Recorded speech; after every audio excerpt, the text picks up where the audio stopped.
ஹல்லேலூயா. தேவனுக்கு மகிமை உண்டாவதாக. இந்த நாளில் மீண்டும் உங்களோடு சேர்ந்து தேவனை மகிமைப்படுத்தும்படியாய் பரிசுத்த ஆவியானவர் என்ன பேச விரும்புகிறாரோ அந்த காரியங்களை மட்டும் உங்களோடு பகிர்ந்து கொள்ளும்படியாய் தேவன் தந்த கிருபைக்காக நான் தேவனுக்கு துதி செலுத்துகிறேன். அன்புக்குரிய யாவருக்கும் இரட்சகரும் ஆண்டவருமாக இயேசு நாமத்தில் அன்பின் நல்வாழ்த்துக்கள். ஹல்லேலூயா. ஒரு வசனம் படிங்க. பிலிப்பியர் 2ஆம் அதிகாரம் 12ஆம் வசனம். பிலிப்பியர் 2:12 நாம் இப்படி வாசிக்கும்போது வாசிங்க. பிலிப்பியர் 2:12. எனக்கு மிகவும் பிரியமானவர்களே, நான் உங்களுக்கு சமீபமாக இருக்கும்போது மாத்திரம் இல்லை, தூரமாக இருக்கிற இப்பொழுதும் அதிக பயத்தோடும் நடுக்கத்தோடும் உங்கள் ரட்சிப்பு நிறைவேற பிரயாசப்படுங்கள். எனக்கு மிகவும் பிரியமானவர்களே, நீங்கள் எப்போதும் ஊழியக்காரர்களுக்கு கீழ்ப்படிவீங்க. அப்படி கீழ்ப்படிஞ்சால் நீங்கள் என்ன செய்யணும் தெரியுமா? அதிக பயத்தோடும் நடுக்கத்தோடும் உங்கள் ரட்சிப்பு நிறைவேற பிரயாசப்படுங்கள். ரட்சிப்பு என்ற ஒரு வார்த்தையை நீங்கள் கேள்விப்படுவீங்க. ரட்சிக்கப்படணும், ரட்சிக்கப்பட்டிருக்கிறாயா அப்படிலாம் கேட்பாங்க. ஸோ அந்த கேள்வி கேட்கும்போது பலர் என்ன நினைக்கிறாங்கன்னா, ரட்சிப்புன்னா ஏதோ ஒரு நாளில் கொஞ்சம் நேரத்தில் முடிந்து விடுகிற விஷயம்னு நினைக்கிறாங்க. ஆனால் இந்த வசனம் சொல்லுது, ரட்சிப்புக்கு ஒரு தொடக்கம் இருக்குது, அது கடந்து செல்ல வேண்டிய அனுபவம் இருக்குது, அது முழுமை அடைய வேண்டிய நிலை இருக்குது. அதான் ரட்சிப்பு நிறைவேற நீங்கள் பிரயாசப்பட்டு கொண்டே இருங்கள் என்று செய்தி சொல்லியிருக்கு. வசனங்களை ரொம்ப கவனமாக நீங்கள் கவனிக்கணும். ஒரு காரியத்தை நான் சொல்லணும். பல சூழ்நிலையில் நான் பல கிறிஸ்தவ சூழ்நிலையில் கவனித்திருக்கிறேன். ஜனங்கள் நினைக்கிறாங்க, ஒரு கூட்டத்தில் போய் உட்காந்துட்டா ஆசீர்வாதம் வந்துடும், கொஞ்ச நேரம் கையடித்து பாட்டு பாடிட்டா ஒரு ஆராதனை நடத்திட்டு ஆசீர்வாதம் வந்துடும், பிரசங்கியார் என்ன பிரசங்கம் பண்ணுறாருங்கிறத கொஞ்சம் கேட்டுகிட்டே இருந்துட்டா வந்துடும். அது கத்தோலிக்க பின்னணியில் என்ன சொல்லுவாங்கன்னா, பூசை காண போகிறதுன்னு சொல்லுவாங்க. என்னது சொல்லுவாங்க? அது ஏன் பூசை காண போகிறதுன்னு சொல்லுவாங்கன்னா, அந்த ஃபாதர் தான் எல்லாத்தையும் பண்ணிகிட்டே இருப்பார், இவங்க எல்லாம் பார்த்துட்டு தான் உட்காந்துருப்பாங்க இல்லையா? அவர் அப்பத்தை எடுக்கிறது எல்லாம் செய்கிறது எல்லாம் பண்ணிட்டு அப்படி இருப்பாங்க. இவங்கெல்லாம் பூசை காண்றது மாதிரி ஏதோ அதில் கொஞ்ச நேரம் உட்காந்துட்டு வந்துட்டா எல்லாம் வந்துடும்ங்கிற மாதிரி அது அவங்களுடைய பாரம்பரிய ரீதியிலான ஒரு நம்பிக்கையை உண்டாக்கி விடுகிறது. இது அப்படிப்பட்ட விஷயம் கிடையாது. நாம் உலகத்தில் எல்லா காரியத்துக்கும் எவ்வளோ பிரயாசப்பட்டு கஷ்டப்பட்டு உழைக்கிறோன்னா, ரட்சிப்பு நிறைவேற பிரயாசப்படுற வேண்டியதும் அவசியம். ஏன்னா அது மிகவும் முக்கியமான ஒரு காரியம். அதை பற்றி தான் நாம் கொஞ்சம் பார்க்கணும். இந்த ரட்சிப்பு என்ற வார்த்தைக்கு பாதுகாக்கப்படுதல் அல்லது விடுதலை அடைதல்னு அர்த்தம். ரட்சிப்புன்னா ரெஸ்கியூ அல்லது ஒரு ஆபத்தான ஒரு சூழ்நிலையிலிருந்து விடுதலை அடைவதை தான் நாம் ரட்சிப்புன்னு சொல்கிறோம். அந்த ஆபத்தான சூழ்நிலை என்னன்னா, நான் கொஞ்சம் டைம் ஷார்ட்டாக இருக்கனால கொஞ்சம் எளிமையாக சிம்பிளிஃபை பண்ணி சொல்கிறேன். நீங்கள் லூக்கா 16ஆம் அதிகாரம் 19வது வசனத்திலிருந்து வந்தால், ஆண்டவர் 2 மனுஷனுடைய காரியத்தை சொன்னார். ஒருவன் ஒரு பெரிய ஐஸ்வர்யவான், அவன் சுகபோகமாய் நான் ஆசீர்வதிக்கப்பட்டவன், கடவுள் என்னோட இருக்கிறாரு அப்படின்னு நினைக்கிறான். ஏன்னா நல்ல பணம் வசதி வருமானம் எல்லாம் எல்லா சூழ்நிலையும் நல்லா இருந்துட்டா கடவுள் நம்மோடு இருக்கிறார். அப்படின்னு இல்லைன்னா கடவுள் இல்லைன்னு நினைக்கிறது பொதுவாக மனிதர்களுடைய ஒரு வழக்கமான நிலைப்பாடு. சரி, இவன் அப்படி நினைக்கிறான். இன்னொரு மனுஷன் லாசரு, அவன் தெருவில் கிடக்கிறான், ஒரு பிச்சைக்காரன், வறுமையிலே வாடுகிறான்.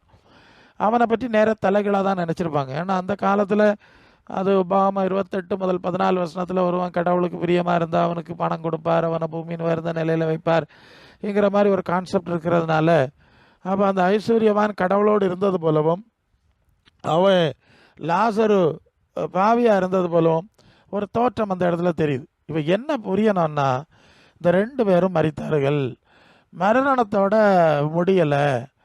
இந்த ஆசீர்வாதமாய் கடவுளோடு இருக்கவன் நினச்சிட்டு இருக்கிறவன் இப்போ பாதாளத்தில் தண்டிக்கப்படுகிறான். இங்கே தரித்திரனாய் தெருவில் கிடந்தவன் மேல் பாதாளம் என்று சொல்லக்கூடிய அந்த சூழ்நிலையில் அல்லது பரதீஸ் என்று சொல்லலாம் அந்த காலம், ஆபிரகாம் பக்கத்திலே தேட்டப்படுகிறான். என்ன கவனிக்கிறோம்? இங்கே ஒரு வாழ்க்கை இருந்தது, கண்ணை மூடியாச்சு. 2 சூழ்நிலைக்கு மனிதர்கள் செல்லுகிறார்கள். ஒருவன் தான் செய்த செயலுக்குரிய தண்டனைகளை அனுபவிக்க செல்லுகின்றான், இன்னொருவன் தேர்தலான ஒரு இடத்துக்கு செல்லுகின்றாள். ஷார்ட்டாக நான் சொல்லணும். அப்போ முதலாவது விஷயம், நாம் இப்படிப்பட்ட ஒரு தண்டனையான இடத்திற்கு போகாதபடி பாதுகாக்கப்படுதல் தான் ரட்சிப்பின் 1ஆம் படி. சிம்பிளிஃபை பண்ணி சொல்கிறேன். இப்படிப்பட்ட தண்டனை இல்லாத இடத்துக்கு போகாமல் தப்பித்து கொள்வதுதான் ரட்சிப்பின் முதலாவது நிலை. இப்படிப்பட்ட சூழ்நிலைக்கு மனிதர்கள் ஏன் செல்லுகிறார்கள் என்று சொன்னால் அது நம்ம புரியணும். ரோமர் 6ஆம் அதிகாரம் 22ஆம் வசனத்தில், நீங்கள் இப்பொழுது பாவத்திலிருந்து விடுதலை ஆக்கப்பட்டு தேவனுக்கு அடிமைகளானதினால் பரிசுத்தமாதல் கிடைக்கும் பலன் முடிவா நித்திய ஜீவன் வாசிக்கிறோம். பாவத்திலிருந்து விடுதலை ஆக்கப்படணும். அப்போ பாவத்தின் அடிமைத்தனம் என்று பார்க்கிறோம். இந்த பாவம்னா என்னன்னா, நியாய பிரமாணத்தை மீறுகிறத பாவம். அப்படின்னா கடவுள் எதெல்லாம் விரும்ப மாட்டாரோ அல்லது எரிச்சல் ஊட்டுகிற காரியமோ அதை செய்கிறது பாவம். நான் சிம்பிளிஃபை பண்ணி சொல்கிறேன், அது எந்த வடிவத்தில் எடுத்துகிட்டு போட்டு. இந்த காரியம் கடவுளை எரிச்சல் ஊட்டுகிறது, கோபப்படுத்துவது, வரப்பூட்டுவதுன்னு ஒரு விஷயம் இருக்குமானால், ஒரு புரிதல் இருக்குமானால் அதை பாவம்னு நீங்கள் புரிஞ்சுக்கணும். இந்த பாவத்தை நமக்குள்ள ஏற்படுத்துறது யாருன்னு சொன்னால், இந்த கடவுளுக்கு விரோதமான தீய சக்தி, சாத்தான் சக்தின்னு சொல்கிறேன்ல. ஏன்னா இந்த பாவத்தினுடைய வேர் எங்கே இருக்குன்னா, பிசாசு ஆதி முதல் பாவம் செய்கிறான் அப்படின்ட்டு யோவான் தன்னுடைய நிருபத்தில் சொல்வார். இப்போ ஆதாம் ஏவாளை அந்த மாதிரி பாவத்துக்கு உட்படுத்தினதும் இந்த பிசாசு தான். அதுக்கு பிறகு எல்லா மனிதர்களையும் இவ்விதமாய் பாவத்தின் பிடியிலே சிக்க வைப்பது இந்த பிசாசு தான் அல்லது தீய சக்தி தான் என்பதை முதலாவது நீங்கள் அறிந்து கொள்ள வேண்டும். அது பாவம் செய்கிறவன் பிசாசினால் உண்டாயிருக்கிறான். அது 1 யோவான் 3ஆம் அதிகாரத்தில் நாளில் பாவம் செய்கிறவன் நியாயப்பிரமாணத்தை மீறுகிறான், நியாயப்பிரமாணத்தை மீறுகிறது பாவம். இந்த 8ஆம் வசனத்தில் பாவம் செய்கிறவன் பிசாசினால் உண்டாயிருக்கிறான், அவன் ஆதி முதல் பாவம் செய்கிறான். அப்போ தேவனை, பரலோகத்தின் தேவனை, பரிசுத்த கடவுளை எரிச்சல் விட்டுற காரியத்தை யார் செய்வா? சாத்தான் தானே செய்யணும். அப்படிதான் நம்ம ஆதி ஆமத்திலிருந்து அவர் இதை புசிக்கிற நாளில் சாகவே சாவாயின்னு சொல்ல, இல்லை நீ சாகவே சாவ மாட்டாயின்னு சொல்ல, இப்படி இந்த நிலைமை வர்றதை பார்க்குறோம். அப்போ தீய சக்தி தான் நம்ம பாவம் செய்ய என்ன செஞ்சுதான் அப்படி அந்த அடிமைத்தனத்துக்குள்ளே கொண்டு வருது. ஒரு முறை ஒரு சகோதரர் என்கிட்ட சொன்னார், நான் பால் சொசைட்டியில் வேலை பார்க்குறேன், 5 மணிக்கு ஆஃபீஸ் விட்டு வெளியே வந்துடுவேன். வெளியே வந்தோடனே ஒரு பவர் என்ன டாஸ்மாக் கடைக்கு இழுத்துட்டு போகுது. எப்படியா ஒரு வல்லமை அவரை டாஸ்மாக் கடைக்கு இழுத்துட்டு போதான். அவர் அங்கே போய் நல்லா குடிச்சிட்டு வீட்டில் போய் தகராறு பண்ணுவாராம். எனக்கு அப்ளை பண்ணுங்க. நல்லா கவனிக்கிறீங்களா? குடிக்கப்படான்னு தான் நான் நினைக்கிறேன், ஆனால் விடமாட்டேங்குது. இந்த பவர் என்ன செய்யுது, என்ன விடமாட்டேங்குது, அது இழுத்துக்கிட்டே போகுது அப்படின்னு சொல்கிறார். இதுபோல தான் எல்லா மனிதர்களையும் இந்த பாவத்தின் அதிகாரியாகிய பிசாசு ஏதோ ஒரு இதில் இழுத்துட்டு போகுது. அவங்களுக்கு தெரியாதுங்க. அப்படி இழுத்துட்டு போய் அதில் அடிமையாக வச்சிடுது. அதிலிருந்து விடுதலை பெற முடியாமல் மாட்டிக்கொள்கிறார். அப்போ இப்படிப்பட்ட அடிமைத்தனத்தில் சிக்கி தொடர்ந்து தீமைக்குள்ளே நம்ம சிக்கி தேவனை தேடாமல் போகும்போது தான் நம்ம அதுக்கு தண்டனைக்குரிய ஒரு சூழ்நிலைக்கு செல்ல வேண்டிய ஒரு கட்டாயம் ஏற்படுகிறது. அப்போ இந்த சூழ்நிலையிலிருந்து விடுதலை உண்டாகணும். பாவத்தின் அடிமைத்தனத்திலிருந்து என்ன வேணும்? நமக்கு விடுதலை வேணும். அதான் அந்த பிரதர் சொல்கிறாரு, எனக்கு முடியலை, வேண்டாம், அது போகப்படாது, செய்யப்படாது, குடிக்கப்படாதுன்னு நினச்சா முடியலையே, அது என்ன அப்படி ஆகி. அப்போ ஒரு பாவத்தின் அடிமைத்தனம் ஒரு ஆளு இருக்கு, அதுலேருந்து ஒரு விடுதலை வேணும். இந்த விடுதலை யார் கொடுக்குறாருன்னா ஆண்டவராகிய இயேசு கொடுக்குறாரு. இது முதலாவது விஷயம் உங்களுக்கு தெரியும். அது யோவான் 8:36, குமாரன் உங்களை விடுதலை ஆக்கினால் மெய்யாகவே விடுதலை ஆவீர்கள். அப்போ இயேசுநாதர் இந்த மாதிரி பிசாசின் வல்லமையில் அகப்பட்ட யாவரையும் விடுதலை பண்ணுறவராய் சுற்றி திரிந்தார் என்று சொல்லி நாம் அப்போஸ்தலர் 10ஆம் அதிகாரம் 38ஆம் வசனத்தில் வாசிக்கிறோம். சரிதானே? இந்த சூழ்நிலையிலிருந்து ஆண்டவர் அவருக்கு தேவன் கொடுத்த அதிகாரத்தின்படி, அவருக்குள்ளே இருந்த பரிசுத்தாவினுடைய அதிகாரத்தின்படி அவர் மனிதர்களை விடுவிக்கிறார். வேற யாரும் விடுவிக்க மாட்டாங்க. நீங்கள் புனிதர்கள்னு சொல்லலாம், வேற யாரும் என்ன சொன்னாலும் சரிதான், இந்த அதிகாரம் அவருக்கு மட்டும்தான் கொடுத்துருக்கு. இது முதலாவது நீங்கள் புரிந்து கொள்ள வேண்டிய காரியம். ஆகவே இயேசு மாத்திரமே நமக்கு விடுதலை கொடுக்கிறவர். நம்பர் 1 முதலாவது விஷயம். இப்போ நமக்கு இயேசுநாதரை விசுவாசிக்கிறாங்க, அவர் பாவத்தை மன்னிக்கிறாரு, விடுதலை கொடுக்குறாருலாம் ஓரளவு கிறிஸ்தவ சூழ்நிலையில் தெரிஞ்ச விஷயம். ஆனால் இப்போ அடுத்த நிலைமை என்னன்னு கேட்டிங்கன்னா, அநேக கிறிஸ்தவ சூழ்நிலைக்குள்ளானவங்க, maybe Catholics or Pentecostals or CS, எந்த குரூப்பாக இருந்தாலும் அவங்களும் இது மாதிரி சிக்கலில் சிக்கி வர்றாங்க. நாங்கள் ப்ராக்டிக்கலாக தானே பேசணும். சரிப்பா, இவங்க தான் இயேசு தெரியும், சிலுவை தெரியும், ரத்தம் தெரியும், எப்போவுமே எவ்வளோ தெரியும்னு ஒரு மார்க்கத்தில் எவ்வளோ தூரம் இயேசுவின் சிலுவை முக்கியத்துவம் கொடுக்காங்கன்னு உங்களுக்கு தெரியும்ல. இதெல்லாம் தெரிஞ்சோம் இவங்க இப்போ மாட்டியிருக்காங்க. They are next problem. ஏன் மாட்டியிருக்காங்கன்னா, இவங்க என்ன நினைக்கிறாங்கன்னா, நான் இயேசுவை விசுவாசிக்கிறேன் அல்லது ஆராதிக்கிறேன், அதோட எல்லாம் முடிஞ்சிடுச்சு அப்படின்னு நினச்சிட்டு அதோட நடத்தி கொள்ளுகிறார். அது சில மார்க்கத்தில் பார்த்தீங்கன்னா சிலுவை கள்ளங்கள்லாம் எங்கே போகிறாங்க, பரலோகத்துக்கு போகிறாங்கன்னு ஒரு தவறான போதனை கூட வச்சிடுறாங்க. சிலுவை கள்ளம் பரலோகத்துக்கு போனதா இல்லை. நீங்கள் 1 பேதுரு 3:18 இயேசு காவலில் உள்ள ஆவிகளை சந்திக்க நோவா காலத்து அறியாம ஆவிகளை அங்கே செத்து போனவங்க இருந்தாங்க, அங்கே போனாருன்னு எழுதியிருக்கு. அப்போ இன்று என்னுடன் அப்படிங்கிற வார்த்தைக்கு பொருள் இயேசு எங்கே போனாரோ அங்கே தான் போனார். அதான் உண்மை. பரதீசுக்கு போகல, பரலோகத்துக்கு போகல, மேல் பாதாளத்து அதில் தான் அது பரதீசுன்னு மேல் பாதாளம் சொல்லப்பட்டது. ஒரு பகுதி காவலில் உள்ள ஆவிகள். சரி, இந்த இடத்த குறிக்கிற வார்த்தை இது முதல். ரெண்டாவது என்ன செஞ்சிருவாங்கன்னா, சிலுவைக்கெல்லாம் போகிறான்னு சொல்லிட்டு இந்த இயேசு ஆராதனை அல்லது இயேசு விசுவாசத்துலேயே நரைச்சிருவாங்க, சிலுவை விசுவாசத்தில் நிறுத்திடுவாங்க. சரிதானே? அதனால தான் அவன் சிலுவைக்கெல்லாம் இவங்களையும் சிலுவைக்கல்லார்கள் கள்ளிகள்னு தான் கூப்பிட வேண்டியிருக்கு. சிலுவையிலே நின்றுடுவாங்கல்ல, அதில் நின்றுறாங்க. அப்புறம் இன்னொரு கூட்டம் இருக்குது, அது உங்களுக்கு தெரியும்.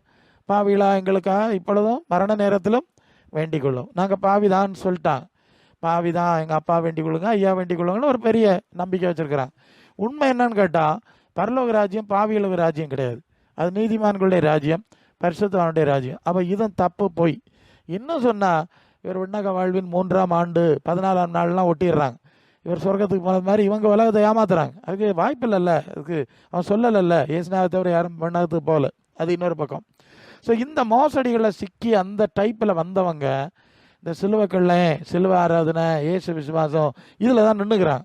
இப்போ என்ன செய்கிறாங்க, ஏதோ ஒரு விடுதலை கிடைச்சது மாதிரி இருந்தால் இப்போ திருப்பியும் பிரச்சனையில் சிக்கிக்கிறாங்க. நல்லா புரியணும், திருப்பியும் பிரச்சனையில் சிக்கிக்கிறாங்க. ஏன் சிக்கிக்கிறாங்கன்னா, ஆண்டவர் சொல்கிறார், அது யோவான் 8:32, சத்தியத்தை அறிவீர்கள், சத்தியம் உங்களை விடுதலையாக. இயேசு தம்மை விசுவாசித்த யூதரில் பார்த்து சொன்னார், நான் சொல்கிறது மாதிரி கேட்டிங்கன்னா நல்லது, என் சீசராக இருப்பீங்க, நான் சொல்கிறதான் சத்தியம், இதில் நடந்தால் தான் விடுதலைங்கிறார். இப்போ அடுத்த லெவல் எங்கே வந்துட்டோம்? அதான் சொல்கிறேன்ல, சிலுவைகளில் மார்க்கம் கிறிஸ்தவ மார்க்கம் இல்லை. இதெல்லாம் தப்பாக வச்சுட்டு கோவில் கோபுரம் எல்லாம் நிறைய இருக்குது, ஏமாந்துறாங்க, ஏமாந்து போயிட்டே இருக்கிறாங்க. நாங்கள் சொல்ல தான் முடியும். இப்போ நீங்கள் சத்தியத்தை அறியணும். அது மற்ற 6:33 ஆண்டவர் சொல்கிறார், முதலாவது பழசெல்லாம் மன்னிச்சாச்சுல்ல, விட்டாச்சுல்ல, தேவனுடைய ராஜ்யத்தை அவருடைய நீதியை என்ன செய்யணும், இதுதான் தேடணும். இதுவரை தெரியாதல்ல உங்களுக்கு, பாவியாக தானே இருந்தீங்க. தேட சொன்னால் இவங்க சொல்கிறாங்க பாவிகளாக எங்களுக்காக வேண்டிக் கொள்ளணும். அவர் சொல்கிறார், அப்படிலாம் சொல்லாத, நீ என் நீதியை தேடு. மற்ற 11:28 சொல்லுது, வருத்தப்பட்டு பாரம் சுமக்கிறவர்களே எல்லாரும் என்னிடத்துல பாருங்க, நான் இளைப்பாறுதல் தருவேன், என் நுகத்தை என்னிடத்துல ஏற்று என்னிடத்துல கற்றுக்கொண்டா உங்களுக்கு இளைப்பாறுதல் கிடைக்கும். சரியா? இப்போ அடுத்த பிரச்சனை இயேசுநாட்ட படிக்கணும், தேவராஜ்யத்தை தேடணும். அநேக ஜனங்கள் இந்த எல்லைக்கு வரமாட்டாங்க, சத்தியத்தை தேட மாட்டாங்க. ஸோ அப்போ போதும், அதோட நின்று சிலவளை போன பையெல்லாம் திருப்பி வந்துடும், மனசில் வைக்கணும். ஓகே, அப்போ சத்தியத்தை அறிஞ்சு தேடி கற்றுக்கொண்டு நடக்கும். பிள்ளைகளெல்லாம் 3 வயசுலேருந்தே லட்சக்கணக்கில் ரூபா கொடுத்து படிப்பிக்கிறாங்கல்ல. அப்போ நம்ம பரலோகத்துக்கு போனால் ஒன்றும் படிக்காண்டாமா, சும்மா கள்ளின்னு சொன்னால் போதுமா, மாட்டிக்கிட்டுங்க. சரி, இது ரெண்டாவது விஷயம். அப்போ இதில் விடுதலை வேணும். மூணாவது, அதாவது பழைய இங்கே சத்தியத்தில் ஒரு விஷயத்தை சொல்லணும். அது ரோமர் 6ஆம் அதிகாரத்தில் 1 நீங்கள் படிச்சிங்கன்னா அங்கே என்ன, ரோமர் 6:1 என்ன சொல்லுதுன்னா, பழைய மனுஷன், அதாவது இது வரைக்கும் பாவியாக இருந்துட்டோம், அப்படி இப்படி இருந்துட்டோம், பாவம் மன்னிப்படுத்திட்டோம், இனி பழைய மனுஷனை அடக்கம் பண்ணணும்னு சொல்லியிருக்கு. பழைய மனுஷன் ஞானஸ்நான அனுபவங்கிறது பழைய மனுஷனை அடக்கம் பண்ணுகிற ஒரு விஷயம். அது தீர்த்து 3:5 சொல்லுது, அது மறு ஜென்ம முளைக்கினாலும் பரிசுத்தாவின் புதிதாக்குதல்னாலும் அவர் நம்மை ரட்சிக்கிறார். நல்லா கவனிக்கிறீங்களா? முதலாவது ரட்சிப்பு எப்படி கிடச்சிது? இயேசுவை தேவனுடைய குமாரனை விசுவாசித்து பாவ அறிக்கை செஞ்சதுனால, ஆண்டவர் பாவத்தை மன்னிக்கிறதுனால பாவ மன்னிப்பாகிய ரட்சிப்பு கிடச்சிது. அது ஒரு எல்லை. அடுத்த எல்லை, இனி நீங்கள் மறு ஜென்ம அனுபவத்துக்கு வரணும். இனி பழைய ஜென்மம், பழைய பாரம்பரியம், பழைய காரியம்லாம் நம்ம தொடரப்படாது. அதை டெர்மினேட் பண்ணணும், அதை வெட்டணும். வெட்டுறதுக்கு பழைய மனுஷன் என்ன செய்யணும், பழைய இதெல்லாம் விட்டுட்டு முழுக்கு போட்டுடணும். முழுக்கு போட்டுட்டு ஒரு புதிய மனுஷனாய் வாழும்படி ஒப்பு கொடுக்கணும். இதுதான் ஞானஸ்நானம். சரியா? ரட்சிப்பின் அடிப்படை பார்க்குறோம். மூணாவது, இப்போ அது 2 Corinthians 3:17, கர்த்தருடைய ஆவி எங்கே உண்டோ அங்கே விடுதலை உண்டு. அடுத்தது, இப்போ நீங்கள் பழைய மனுஷனாக விட்டுட்டீங்க, இயேசுநாதருடைய வசனத்தை கேட்கறதுக்கு அமர்ந்து படிக்கிறீங்க. படிக்கும்போது ஆண்டவர் சொல்வார், யோவான் 14:15-16, ஒருவன் என்னில் அன்பாக இருந்தால் என் வசனத்தை கடைப்பிடிக்கணும். இதெல்லாம் ரொம்ப முக்கியம். என் அன்பாக இருந்தேன்னு ஆராதிக்க சொல்லலை, என் வசனத்தை கடைப்பிடிக்கணும். 14:23 அன்பாக இருந்தால் என் வசனத்தை கடைப்பிடிச்சா நான் பிதாவின் ஆவியை அனுப்புவேன். நல்லா கவனிக்கணும். பிதாவின் பரிசுத்த ஆவியை அனுப்புவேன். அந்த பரிசுத்த ஆவியாகிய தேவன் நமக்குள்ளே வரும்போது, அது 1 கொரிந்தியர் 3:16, நீங்கள் தேவனுடைய ஆலயமாக மாறுவீங்க. அப்போ மாறும்போது எல்லா பிசாசின் ஆளுகள் இருந்தும் ஒரு சரியான விடுதலை கிடைக்கும். இவ்வளவு விஷயம் நடக்கணும். முதலாவது விடுதலைக்கு இவ்வளவு விஷயம் நடந்தாதான் ஒரு சரியான விடுதலை கிடைக்கும். சிலர் இயேசு விசுவாசிக்கிறேன் நிற்கிறாங்க, சிலர் பாவாரிக்கையில் நிற்கிறாங்க, சிலர் அப்படி எப்படி நின்றுடுறாங்க, இந்த அளவுக்கு வரமாட்டேங்கிறாங்க. இது ரொம்ப முக்கியமான முதலாவது விடுதலை. இது இப்போ பரிசுத்தாவி கிடைச்சாச்சு. அடுத்த அனுபவம் வந்தப்புறம் நம்ம நிறுத்திட முடியாது. ஏன் நிறுத்திட முடியாதுன்னா,